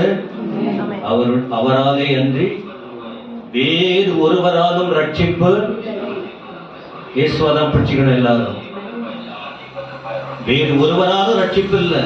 நாம் ரட்சிக்கப்படும்படி வானத்தின் கீழ் மனுஷர்களுக்குள்ள அவருடைய நாமமே இல்லாமல் வேறு ஒரு நாமம் கட்டளையிடப்படவும். எல்லாம் ஆமென் சொல்லுங்க. பல நிலையிலிருந்து வந்திருப்பீங்க. கோயிலுக்கு வந்துட்டு வேற போய் ஒட்டிக்க கூடாது. அவங்களோட சேர்ந்துகிட்டு அங்கேயும் போகுது இங்கேயும் போகுது வர்றது இருக்க கூடாது. இது ஒண்ணுதான், அந்த ஒரே நாமம் தான் கட்டளையிடப்பட்டிருக்கு. அதனால அவங்க கூட சேர்ந்துக்கிட்டு இவங்க கூட சேர்ந்துக்கிட்டுலாம் போகாதீங்க. இயேசுவின் நாமம். இதை தவிர்த்து வேற ஒரு வார்த்தை, வேற தெய்வத்தின் பேர் உங்க வாயில வரக்கூடாது. அது பின்னால சுத்தக்கூடாது. இயேசு மட்டும்தாங்க. இயேசுவின் தாய் மரியாள் கூட கிடையாது. எத்தனை பேர் ஒத்துக்கிறீங்க? இயேசுவின் தாய் மரியாள் கூட தெய்வம் இல்ல. அவங்க சொல்றபடி அந்த சில எல்லாம் சொல்லுவாங்க, அவர்கள்லாம் தெய்வம், அவ்வளவு பரிசுத்தவான்கள். இயேசு மட்டும்தான் ரட்சிப்புக்குரிய தேவன். ரட்சிப்புனா என்ன? நாம எல்லாம் பாவத்துல செத்து கிடந்தோம். இந்த பாவத்திலிருந்து விடுதலை கொடுக்க வந்த ரட்சிப்பின் தேவன் இயேசு. இதை விட்டுட்டீங்கன்னா பரலோகம் போக முடியாது. இதை பிடிச்சுக்கிட்டாதான் பரலோகம் போக முடியும். யோவான் 14:6 படி. ಯೋಹಾನ ಬರೆದ ಸುವಾರ್ತೆ 14ನೇ ಅಧ್ಯಾಯ 16ನೇ ವಚನ, ನಾವೆಲ್ಲರೂ ಪಾಪದಲ್ಲಿ 4ನೇ ಅಧ್ಯಾಯ 14:6. யோவான் 14:6. நானே வழியும் சத்தியமும் ஜீவனுமாய் இருக்கிறேன், என்னாலே இல்லாமல் ஒருவனும் பிதாவினிடத்தில் வரான். இயேசு கிறிஸ்து இல்லாம இருந்தா எல்லாருமே நரகத்துக்கு தான் போகணும். கண்ணு கொஞ்சம் உறங்குறா எல்லாருக்கும்? கையை தட்டி கர்த்தருக்கு ஸ்தோத்திரம் பண்ணுங்க பார்க்கலாம். அதனாலதான் கோயில விடாதீங்க, குளத்தை, அந்த குளத்தை அல்ல, கோயில விடாதீங்க, வசனத்தை விடாதீங்க. யாரையும் பார்க்காதீங்க, ஆலயத்துல வந்து சேருங்க, பாட்டு பாடுங்க, வசனத்தை கேளுங்க, ஆண்டவருக்காக வாழுங்க, சத்தியத்தில் நில்லுங்கன்னு அழுத்த திருத்தமா இதை செய்யாதன்னு சொல்லி கொடுக்கிறது. எதுக்குன்னு சொன்னால் இவர் ரட்சிப்பின் தேவன். ரட்சிக்கப்படலைன்னா நம்முடைய வாழ்க்கை எங்கெங்க போயிருக்கும். அதனால இந்த தேவனை விட்டு வேற வழிக்கு நீங்க போகவே, அப்படி நீங்க போனால் உங்க ஆத்மா கெட்டு போயிடும். நான் உங்க ரத்த பழிக்கு காரணமா இருக்க மாட்டேன். ஏன்? ಮೇಡೆಯಿಂದ ಕರ್ತರು உங்களுக்கு இந்த வார்த்தையை சொல்லி கொடுக்கிறார். ನಾವೆಲ್ಲರೂ ಪಾಪದಲ್ಲಿದ್ದೇವೆ, ಆದರೆ ಯೇಸು ಸ್ವಾಮಿ ಆದರೂ ನಮಗೆ ರಕ್ಷಣೆಯನ್ನು ಕೊಟ್ಟಿದ್ದಾರೆ. ಆದ್ದರಿಂದ ಆಲಯಕ್ಕೆ ಬಂದಂತ ನಾವು ಮತ್ತೊಬ್ಬರ ಜೊತೆ ಸೇರಿಕೊಂಡು ಮತ್ತೊಬ್ಬ ದೇವರುಗಳನ್ನು ನಾವು ಪೂಜಿಸಬಾರದು, ಹಿಂಬಾಲಿಸಬಾರದು, ಅದರ ಹೆಸರುಗಳನ್ನು ಸಹ ಬಾಯಿಂದ ನಾವು ಹೇಳಬಾರದು ಎಂಬುದಾಗಿ ಯೋಹಾನ ಬರೆದ ಸುವಾರ್ತೆ 14ನೇ ಅಧ್ಯಾಯ 6ನೇ ವಚನ. ಯೇಸು ಅವನಿಗೆ, ನಾನೇ ಮಾರ್ಗವು ಸತ್ಯವು ಜೀವವೂ ಆಗಿದ್ದೇನೆ, ನನ್ನ ಮೂಲಕವಾಗಿ ಹೊರತು ಯಾರು ತಂದೆಯ ಬಳಿಗೆ ಬರುವುದಿಲ್ಲ. எல்லாமே சொல்லுங்க. ஓகே, உங்க தேவை சந்திக்கப்படணுமா? எந்த தேவையா இருக்கட்டும். 1ஆம் தேதி காலையில அதான பார்த்தோம். நீங்க தான் நிறைய பேர் வரமாட்டேன்றீங்களா? 1ஆம் தேதி காலையில என்ன பார்த்தோம்? அவர் நாமத்துல நீ எதை கேட்டாலும் செய்வன். அப்போ இந்த நாமத்துல பிதாவிட்ட நம்ம சொல்லும் போது இயேசு கூட சொல்லுங்க, பிரச்சனை இல்ல. 3 கடவுள் இல்ல, ஒரே ஒரு தெய்வம் தான். 3 விதத்துல செயல்படுறாங்க. 3 விதத்தில் 3 கடவுளா நீங்க வச்சு கும்பிடக்கூடாது. ஒரே ஒரு தேவன், அவர் பிதாவாக 3 விதத்துல பிரிக்கப்பட்டிருக்கு. இதுல தெளிவா நீங்க இருக்கணும். உங்க இருதயத்துல 3 கடவுளா யோசித்து ஜெபம் பண்ணாதீங்க. ஆனால் அவர்கிட்ட எதை கேட்டாலும் அவர் செய்வார். அவர் நாமத்தை உச்சரிக்கணும். அந்த நாமம் உங்க வாயில வரணும். யோவான் 15:16, யோவான் 15:16. நீங்கள் என்னை தெரிந்து கொள்ளவில்லை, நான் உங்களை தெரிந்து கொண்டேன். நீங்கள் என் நாமத்தினாலே பிதாவை கேட்டுக்கொள்வது எதுவோ அதை அவர் உங்களுக்கு கொடுக்கத்தக்கதாக நீங்க போயிட்டு கனி கொடுக்கும்படி, உங்கள் கனி நிலைத்திருக்கும்படிக்கு நான் உங்களை, சப்ஜெக்ட் நிறைய இருக்கு, அதனால அந்த மெயின் ஒரு வார்த்தையை மட்டும் எடுத்துக்கிறேன். இவங்க என்ன தேவை? இயேசுவின் நாமத்துல கேட்கணும். கடைசி வரைக்கும் பச்ச பாட்டு பாடிக்கிட்டு இருக்க கூடாது. கிறிஸ்தவங்க ஆசீர்வாதம் பெற வழி நிறைய இருக்கு. ஆண்டவரை நம்பி வந்தீங்களா? யாருங்க கர்த்தர் கைவிட்டாரா? நீங்களும் உங்க குடும்பம் சரியில்லாதனால்தான் கைவிடப்பட்டது போல இருக்கீங்க. ஒழுங்கா பைபிளை படிக்கிறது இல்ல, ஒழுங்கா ஆலயத்துக்கு வருவது இல்ல, கர்த்தருக்கு கொடுக்கிற விஷயங்கள்லாம் இருக்கு. கர்த்தர் விரும்புறத செய்யறது இல்ல, அப்புறம் வாரி கொடுத்துருவாரா? வேலைக்கு போறீங்களே, சம்பளம் யாருக்கு கிடைக்கும்? நிறைய கஷ்டப்பட்டு ஓட்டி அப்புறம் போட்டி அப்படி கஷ்டப்படுறவங்களுக்கு தான் எல்லாம் கிடைக்கும். சும்மா ஒண்ணுமே இல்லாம சூப்பர்வைசர் பண்ணிக்கிட்டு இருந்தா வாரி கொடுத்துருவாங்களா அவங்க? அதனால அத போல கடினமா கர்த்தருக்கு ஒப்பு கொடுத்து உண்மையா இருந்தா உங்க குடும்பம் அப்புறம் சொல்லுங்க. ஏன்னா என்ன என் தேவன் விடவில்லை. நீங்க எதிர்பார்க்க வேண்டாம், கோடீஸ்வரர்லாம் இல்ல. நான் இத்தனை வருஷமா வேர்வை சிந்தி கஷ்டப்பட்டு உழைக்கிற என் கர்த்தர் அற்புதமா நடத்திட்டு இருக்கிறாரு. நீங்களும் கர்த்தரை முக்கியப்படுத்துங்க, கர்த்தரை தேடுங்க, உண்மையா வாழுங்க. அப்புறம் சொல்லுங்க, ஆண்டவர் என்னை விட்டுட்டாரான்னு. வாயில தூஷிக்காதீங்க, வாயில ஆண்டவர் திட்டாதீங்க. அவர் உங்களை ஜீவனோடு வைத்திருக்கிறார். ಯೋಹಾನ ಬರೆದ ಸುವಾರ್ತೆ 15ನೇ ಅಧ್ಯಾಯ 16ನೇ ವಚನ. ನೀವು ನನ್ನನ್ನು ಆರಿಸಿ ತೆಗೆದುಕೊಂಡಿಲ್ಲ, ನಾನು ನಿಮ್ಮನ್ನು ಆರಿಸಿ ತೆಗೆದುಕೊಂಡೇನು. ಈಗಿರಲಾಗಿ ನನ್ನ ಹೆಸರಿನಲ್ಲಿ ತಂದೆಯನ್ನು ಏನೇನು ಬೇಡಿಕೊಳ್ಳುವಿರೋ ಅದನ್ನು ಆತನು ನಿಮಗೆ ಕೊಡುವನು ಎಂಬುದಾಗಿ ಬರೆಯಲ್ಪಟ್ಟಿದೆ. ಹಾಗಾದ್ರೆ ನಮ್ಮ ಅಗತ್ಯಗಳನ್ನು ದೇವರ ಬಳಿಗೆ ಇಡುವುದಾದರೆ ಆತನು ಕೊಡುತ್ತಾರೆ. ನಮ್ಮ ಬೋಧಕರು ನೋಡುವಾಗ ಕೋಟ್ಯಾಧೀಶರು ಅಲ್ಲ, ಆದರೆ ನಿಜವಾಗಿಯೂ ಸತ್ಯವಾಗಿಯೂ ದೇವರ ಕಾರ್ಯಗಳಲ್ಲಿ ನಿರತರಾಗಿರುವುದರಿಂದ ದೇವರವರನ್ನು ಆಶೀರ್ವಾದ ಮಾಡಿದ್ದಾರೆ. ನಾವು ಆ ರೀತಿ ಮಾಡುವುದಾದರೆ ಯಾಕೆ ನಮ್ಮನ್ನು ಆಶೀರ್ವಾದ ಮಾಡುವುದಿಲ್ಲ? ಬಾಯಿಂದ ದೇವರನ್ನು ದೂಷಣೆ ಮಾಡಬಾರದು. 3வது, அற்புதம் நடக்கணுமா? உன் கண்ணு சரியாகணுமா? உன் காலு பெண்டெல்லாம் மாறணுமா? நீ விசுவாசித்தால் மாறும், கண்டிப்பா மாறும். உன் கற்பப்பை தொடப்படணுமா? குழந்தை பாக்கியம் வரணுமா? என்னென்ன வேணும்? அற்புதம் நடக்கணுமா? இயேசுவின் நாமத்தை பிடிச்சிக்கணும். ஒரு நாளைக்கு புத்தூருக்கு போ, வயிற்றுல கட்டு போட. ஒரு நாளைக்கு நந்தி மலைக்கு போ, மந்தியா இருக்க நந்தி. யார் யார் எங்க சொல்றாங்க எல்லாம் சுத்திக்கிட்டு போறது தப்புன்னு சொல்லல. உறுதியா கத்தரை பிடிச்சிங்க. என்ன நீ ஆசீர்வதிக்கிறனா உண்மை விட மாட்டேன். இயேசுவின் நாமத்தினாலே, இயேசுவின் நாமத்தை சொல்லி சொல்லி வைராக்கியமா நீங்க கேட்டு பாருங்க. அற்புதம் நடக்குதா இல்லையான்னு அப்புறம் பாருங்க. ஏன்னா இந்த வேதம் பொய்ன்னு நினைச்சுக்கிட்டீங்களா? கிறிஸ்தவ வாழ்க்கை, சபை வாழ்க்கை விளையாட்டு தானே நினைக்கிறீங்களா? ஆழமா ஆணித்தரமா வளர்ந்து இயேசுவின் நாமத்தை பிடித்துக் கொண்டு அறிக்கையிட்டு ஆசீர்வாதத்தை அற்புதத்தை நீங்கள் பெற்றுக்கொள்ள வேண்டும். எல்லாம் பெற்றிருக்காங்களே.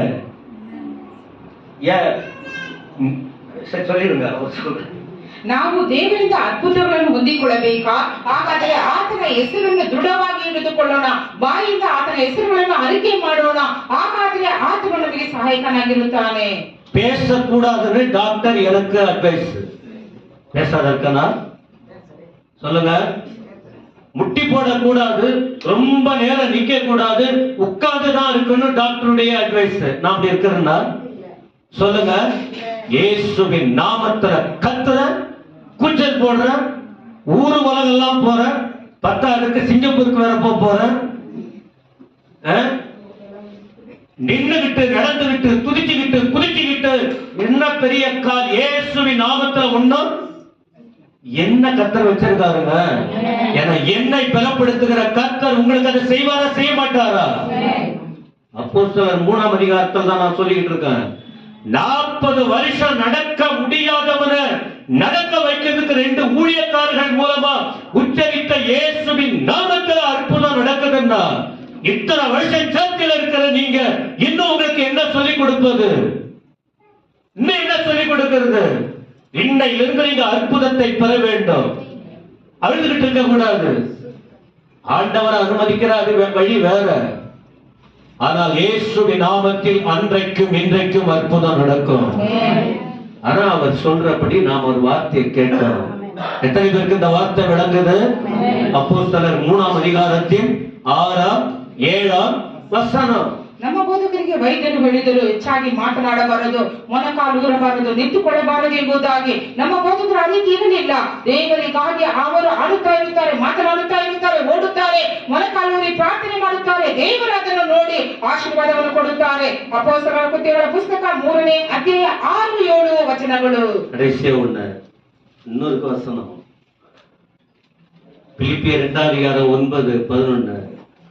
ஹலோ, இயேசு கிறிஸ்து கீழ்ப்படிகளோடு தாழ்மையோடு வந்ததனால உலகத்துல எல்லா நாமத்துக்கு மேல பெரிய நாமத்தை பெற்றுக்கிட்டாரு. இல்லையே சொல்லுங்க. தன்னை ஒண்ணு இல்லைன்னு ஒப்பு கொடுத்தாரு. ஒண்ணு இல்லைன்னு எல்லா நாமத்துக்கும் மேலான நாமம். இதை தவிர இதுக்கு ஈக்குவல் பண்ண எந்த நாமத்துக்கு ஆப்போசிட் என்ன சொல்றது? சரி, வேற ஒண்ணுமே இல்லை. அதனால தேவ ஜனங்கள் இதை கேட்டு கேட்டு இன்னிலிருந்து உங்க வாயில இயேசுவின் நாமம், இயேசுவின் நாமம், இயேசுவின் நாமம் சொல்லி பாருங்க. இன்னும் நிறைய இருக்க முடியல. எனக்கு இந்த மாதத்துல வாய்ப்பு இருந்தா அவருடைய நாமத்தினால் ஒரு ஆசீர்வாதங்களை, வேறு வசனங்களை நம்ம உங்களுக்கு சொல்லிக் கொடுக்கிறார். நீங்க எப்படியாயினும் இயேசுவின் நாமத்துக்குள்ள வளர வேண்டும்.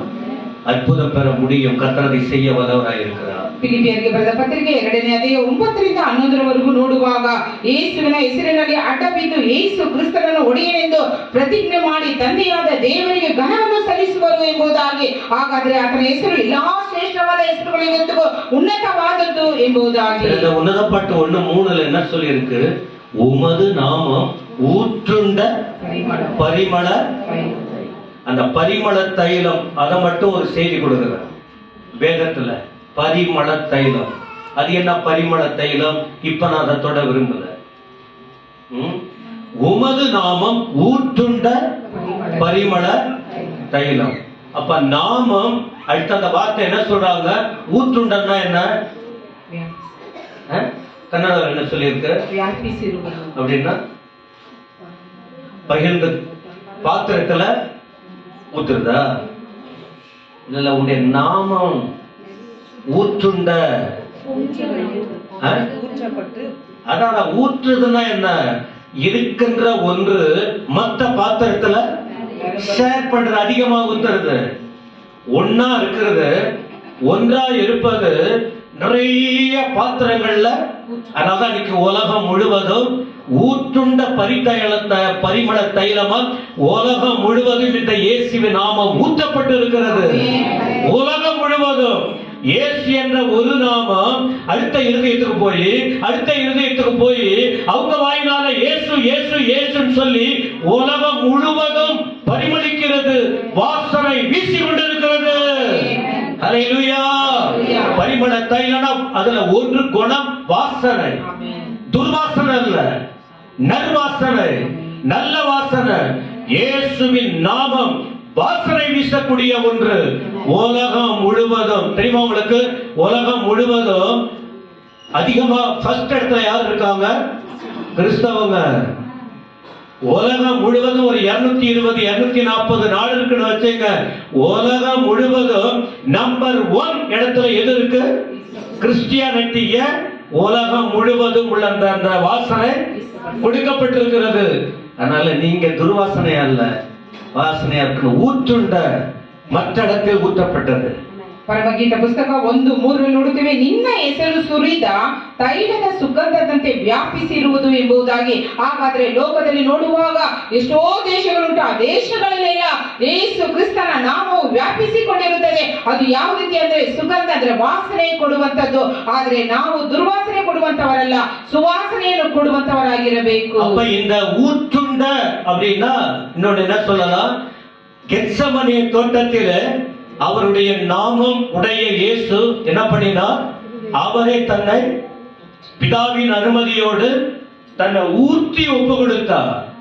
வேர்வை அப்படியே ஓடுது, ரத்தத்தின் பெருந்துளி ரத்தமா அவருடைய உடம்புல இருக்கிற அந்த உடம்புல அந்த முடி துவாரத்துல தலை முதல் கால் வரைக்கும் இயேசுவின் சரீரத்துல வேர்வை ரத்தமாய் வந்தது. 44 லூக்கா 22:44 கெத்சமனே தோட்டத்திலே அவர் ஊற்றப்பட்டார். ஊற்றப்பட்ட நாமம் பிறருக்காக தன்னை ஊற்றி ஒப்பு கொடுத்தார். மற்றவர்கள் வாழ, மற்றவர்கள் நன்மைக்காக தன்னை ஒப்பு கொடுத்தார். லூக்கா 22:44 ಲೂಕನು ಬರೆದ ಸುವಾರ್ತೆ 22ನೇ ಅಧ್ಯಾಯ 44ನೇ ವಚನ. ಆತನು ಮನೋವ್ಯಥೆಯುಳ್ಳವನಾಗಿ ಇನ್ನೂ ಆಸಕ್ತಿಯಿಂದ ಪ್ರಾರ್ಥಿಸುತ್ತಿರಲಾಗಿ ಆತನ ಬೆವರು ಭೂಮಿಗೆ ಬೀಳುತ್ತಿರುವ ರಕ್ತದ ದೊಡ್ಡ ಹನಿಗಳು ಪಾದಿಯಲ್ಲಿದ್ದವು. ஏசாயா 53:12 ஏசாயா 53:12 பாருங்க. அவர் தன்னுடைய ஆத்துமாவை எங்க ஊத்தினார் தெரியுமா? மரணத்தில் ஊத்தினார். பிழைக்கதான் பார்ப்பாங்க, எல்லாம் வாழதான் எல்லாம் முயற்சிப்பாங்க. ஆண்டவர் உங்களுக்காக, எனக்காக, உலக ஜனங்களுக்காக யாரும் அழிந்து போகாதபடிக்கு அவர் என்ன செய்தார்? தன்னுடைய ஆத்துமாவை, பாவம் செய்த ஆத்துமாவுக்காக ஆண்டவர் தன்னுடைய ஆத்துமாவை எங்கே ஊற்றினார்? கெத்சமனே தோட்டத்திலே ஊற்றினவர் சிலுவைக்கு தன்னை ஊற்றி ஒப்பு கொடுத்து மரணம் வரைக்கும் தன்னை அடித்து நொறுக்கி பிக்கப்படுவதற்கு ஆண்டவர் தன்னுடைய இயேசு என்னும் நாமமுடையவர் தன்னை ஒப்பு கொடுத்தார். அதனால தான் சொல்றேன், இந்த பந்தியில பங்கெடுக்கும் போதும் உலகத்துல வாழும் போதும் இதற்கு மகிமையா சாட்சியா நினைச்சு வாழணும் ஆண்டவருக்காக. ಏಷಯ 53:12 ನಾವು ನೋಡುತ್ತೇವೆ, ಬಹು ಜನ ದ್ರೋಹಿಗಳ ಪಾಪವನ್ನು ಹೊರುತ್ತಾ ಅವರಿಗಾಗಿ ವಿಜ್ಞಾಪನೆ ಮಾಡಿದನಲ್ಲ ಎಂಬುದಾಗಿ.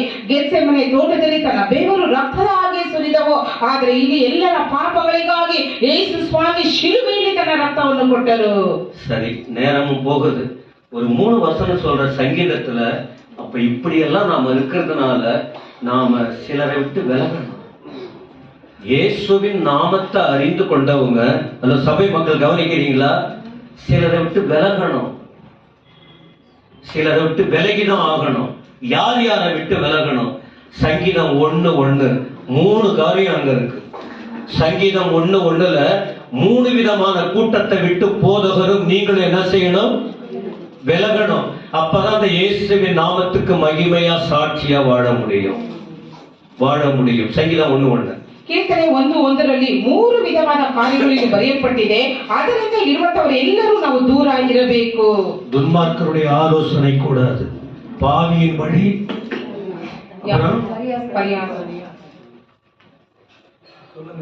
ಯಾವನು ದುಷ್ಟರ ಆಲೋಚನೆಯಂತೆ ನಡೆಯದೆ, ಪಾಪಾತ್ಮರ ಮಾರ್ಗದಲ್ಲಿ ನಿಂತುಕೊಳ್ಳದೆ, ಧರ್ಮ ನಿಂದಕರೊಡನೆ ಕೂತುಕೊಳ್ಳದೆ.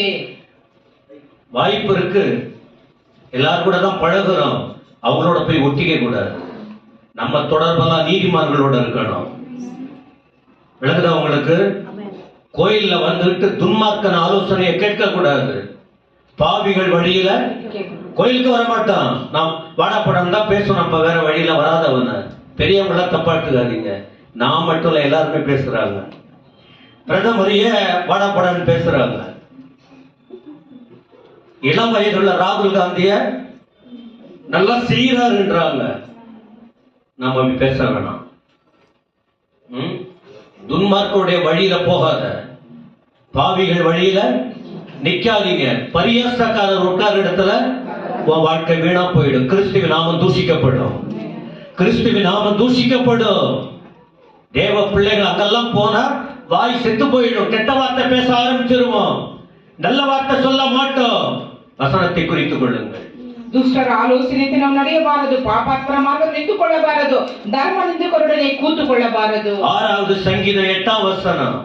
எதை விடணும், யாரை நாம விடணும், யாரை விட்டு விலகி வாழணும், மனுஷனை நேசிக்கணும். ஆனா இந்த கெட்ட கிரியைகளை அந்த குறிப்புல இருக்காது. தேடினா எங்க கிடைக்கும்? இல்ல அங்க தேடிட்டு இருக்காங்க, ஸ்கிரீன்ல போடலன்னு. அது எனக்கு ஆண்டவர் கொடுக்கிற வசனத்தை நான் எழுதி எடுத்துட்டு வந்திருக்கிறேன். சங்கீதம் 6 வசனம் 8. கீர்த்தனை 6:8 வசனம் என்ன சொல்றாரு? அக்கிரமக்காரரே, நீங்கள் எல்லாரும் என்னை விட்டு அகன்று போங்கள். அக்கிரமக்காரன் அவன் வழியில நாம போக. அக்கிரமக்காரன் என்ன? அவன் நினைவெல்லாம் எப்பவுமே எடக்கு முடக்காது, ஏதாவது ஒண்ணு பண்ணி. அக்கிரமம்னா என்ன தெரியுமா? கிரமம் இல்லாத சிந்தனை. கிரமம்னா என்ன? ஒழுங்கில்லாத சிந்தனை, ஒழுங்கு இல்லாத பேச்சு, ஒழுங்கு இல்லாத பார்வை, ஒழுங்கு இல்லாம கலகம் பண்றது, கலகத்தின் ஆவி. அக்கிரமக்காரன் கிரிகிரி பண்ணிக்கிட்டே இருப்பான். உங்க பாஷையில, கேஜிஎஃப் பாஷையில, இங்க கூட அவ்வளவுதானா? இங்க ஓ கிரிகிரி இங்க இல்லையா? ஓ கீரி தானா?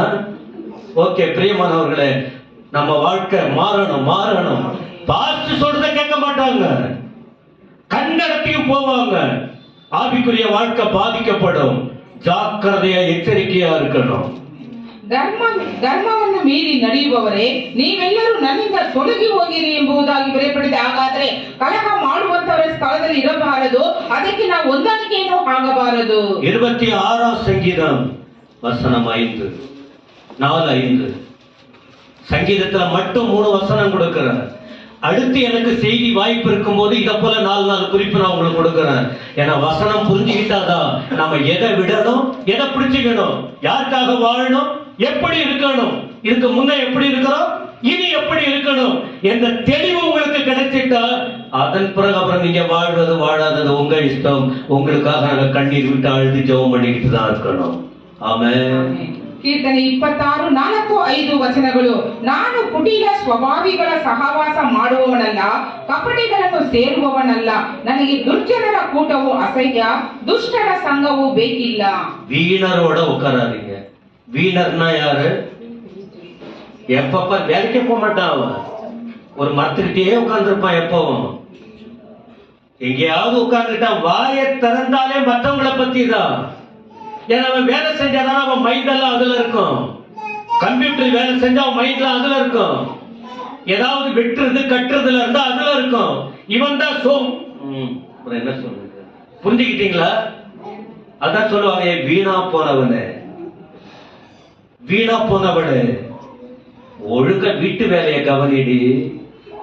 ஒழுங்கா நான் சொல்லல, மற்றவங்க சொல்லுவாங்க. அப்படி உரிமையா பேசுறவங்க சொல்லுவாங்க. அப்படி நான் தான் சொல்ல மாட்டேன். எங்க வீட்டுல அப்படி நான் சொல்றது இல்ல. உங்களை சொல்வேனா? சொல்றேன். அப்படி வீணா நாட்களை வீணடிக்க கூடாது. ஸ்தோத்திரம். 2வது சொல்றாரு என்ன? வஞ்சகர் இடத்தில் தான். வஞ்சகர்னா யாரு? வஞ்சகம் உள்ளத்திலேயே வச்சுக்கிட்டு வஞ்சம் தீக்கிறது. நீ பாரு, அவளை ஒரு வழி பண்ணாத விட மாட்டான். அவனை ஒரு 8 வருஷத்துக்கு முன்ன என்ன அப்படி பண்ணிட்டான். அவன் என்ன ஒரு 15 வருஷத்துக்கு முன்ன நான் பார்த்துக்கிட்டே இருக்கிற ஆம்ஸ்டாங்க போட்டு தந்தாங்க பாரு. நல்ல மனுஷன். வஞ்சம் தீக்கிறது. கொலை செய்தவன் இவர் கூட இருந்தான், சுரேஷ்ங்கிறவர். இவர் ஆம்ஸ்டாங் கூட இருந்தாங்க. வீடியோ ஒன்றும் பிரச்சனை இல்லை, அப்பா நம்ம பேசுறது இல்லை. இவங்க கூட இருந்தது நிமித்தம் அந்த ஊர்ல ஒரு நல்ல மனுஷன். அவரை போட்டு தள்ளியாச்சுன்னா இஷ்டத்துக்கு வாழலான்னு பண்ணாங்க. இப்போ 18 பேர் மாட்டிக்கிட்டாங்க. இன்னும் நிறைய பேர் மாட்டுறாங்க. யாரு? லாயருங்க, டாக்டருங்க, எல்லாருமே. எல்லாம் ஒன்னு சொல்றேன், தப்பு பண்றவன் கண்டிப்பா மாட்டிக்குவான். யாரு தப்பு பண்ணாலும் ஒரு நாள்ல பாஸ்டர் கிட்ட மாட்ட வேணாம், அப்பா அம்மா கிட்ட மாட்ட வேணாம், மற்றவங்க கிட்ட மாட்ட வேணாம். ஏசப்பா கிட்ட. என்னது? ஏசப்பா கிட்ட சமயாவா என்ன தெரியல, ஏசப்பா கிட்ட மாட்டிக்குவோம். தப்பிக்கவே முடியாது. கர்த்தர் சொல்ற வார்த்தையை கேட்டு நாம அந்த நாட்கள் விட்ட வீணரோட, வஞ்சகர் இடத்துல, பொல்லாதவர்களின் கூட்டத்துல, துன்மார்க்கரோட எல்லாம் மென்ஷன் குறிச்சு வச்சுங்க, எல்லாம் குறித்து வைத்துக் கொள்ளுங்க. அப்ப நம்ம எங்க இருக்கணும்? கர்த்தருடைய பாதத்தில் இருக்கணும், இயேசுவின் நாமத்துக்குள்ள இருக்கணும். அல்லேலூயா. அதுக்கு வழிதான் சபை, பாடல், வசனம், எச்சரிப்பு, ಕರ್ತರುடைய ಪಂಥಿ. ವ್ಯರ್ಥವಾಗಿ ಸಮಯವನ್ನು ಕಳೆಯುವವರ ಜೊತೆಲಿ ಇರಬಾರದು. ಕಪಟಿಗಳ ಹಾಗೆ ಅಂದ್ರೆ ಸೇಡು ತೀರಿಸಿಕೊಳ್ಳುವ ಹಾಗೆ ಇರಬಾರದು. ದುರ್ಜನರ ಕೂಟದಲ್ಲಿ ಸೇರಬಾರದು. ಇದಕ್ಕಾಗಿ ದೇವರು ನಮಗೆ ಸಭೆಯನ್ನು ಇಟ್ಟು ದೇವರ ವಾಕ್ಯಗಳನ್ನು ಇಟ್ಟಿದ್ದಾರೆ, ಕರ್ತನ ಭೋಜನವನ್ನು ಇಟ್ಟಿದ್ದಾರೆ. இப்படிப்பட்ட இயேசுவின் நாமம், இந்த தியாகம். அப்ப இவர் என்ன பண்ணாரு? இதெல்லாம் செய்யாதீங்கன்னு சொன்னவர் அந்த ஆண்டவர் தான். 2000 வருஷத்துக்கு முன்ன நம்மை தேடி வந்தார், சிலுவையிலே மரித்தார், தன் உயிரை கொடுத்தார், அடக்கம் பண்ணப்பட்டார், உயிரோடு எழுந்தார், இன்றைக்கும் உயிரோடு. ஆனா ஒரு வார்த்தை சொன்னார், நீ என் பிள்ளையானே, எங்கேயோ கிடந்த உன் பிள்ளையா நான் மாத்திட்டேன், என்னை நம்பி வந்துட்ட. இனி என்ன செய்யும் தெரியுமா? ஒவ்வொரு மாதமும் ஒவ்வொரு நாளும் என்ன நினைச்சு வாழணும். யார நினைச்சு வாழணும்? அவனை நினைக்கிறதுனால உனக்கு புண்ணியமே இல்லை. அவளை நினைக்கிறதுனால ஒரு பிரயோஜனமும். வாழ்க்கையை மாற்றின இயேசுவை நினைச்சு, பாவத்தை மன்னித்த இயேசுவை நினைச்சு, பரலோகத்தில் சேர்க்கிற இயேசுவை நினைச்சு. அதான் சொன்னார், என்னை நினைவு கூறும்படி இதை, என் சரீரத்தை எப்படி கிழிக்கப்பட்டது பாரு, என் ரத்தம் எப்படி சிந்தினது பாரு, இதை நினைச்சு வாழ். இஷ்டம் போல இருக்காதீங்க. ஒரே ஒரு வாழ்க்கை. தப்பு வருது, உணர்வோம், அழுவோம், மற்றவங்களை குற்றப்படுத்த வேணாம், மன்னிப்பு கேட்போம், தேவனுக்காக ஒப்பு கொடுப்போம். இந்த உணர்வோடு இவ்வளவு நேரத்துல பந்தி முச்சிடலான்னு இருந்தா நான் என்ன செய்யறது? இந்த வசனம் அவசியமா? அவசியம் இல்லையா? இந்த தேவ ஆலோசனை நமக்கு தேவையா இல்லையா? ஸ்தோத்திரம். கண்களை மூட போறோம். ಯೇಸು ಸ್ವಾಮಿ ನಮಗಾಗಿ ಪರಲೋಕವನ್ನು ಬಿಟ್ಟು ಈ ಭೂಮಿಗೆ ಬಂದರು, ಶಿಲುಬೆಯಲ್ಲಿ ಚಡಿಯಲ್ಪಟ್ಟರು, ಆಗ ಈಟಿಗಳಿಂದಲೂ ಮೊಳೆಗಳಿಂದಲೂ ಚಡಿಯಲ್ಪಟ್ಟರು, ತನ್ನ ಜೀವವನ್ನು ಕೊಟ್ಟರು, ಸತ್ತು ಹೂಣಲ್ಪಟ್ಟು 3ನೇ ದಿನದಲ್ಲಿ ಜೀವಂತನಾಗಿ ಎದ್ದರು. ಆದರೆ ಹೇಳುತ್ತಾರೆ, ನೀವು ನನ್ನನ್ನು ನೆನೆಸಿಕೊಳ್ಳುವುದಕ್ಕೋಸ್ಕರ ಹೀಗೆ ಮಾಡಿರಿ ಎಂಬುದಾಗಿ. ಹಾಗಾದರೆ ನಾವೆಲ್ಲರೂ ಆತನನ್ನು ನೆನೆಸಬೇಕು.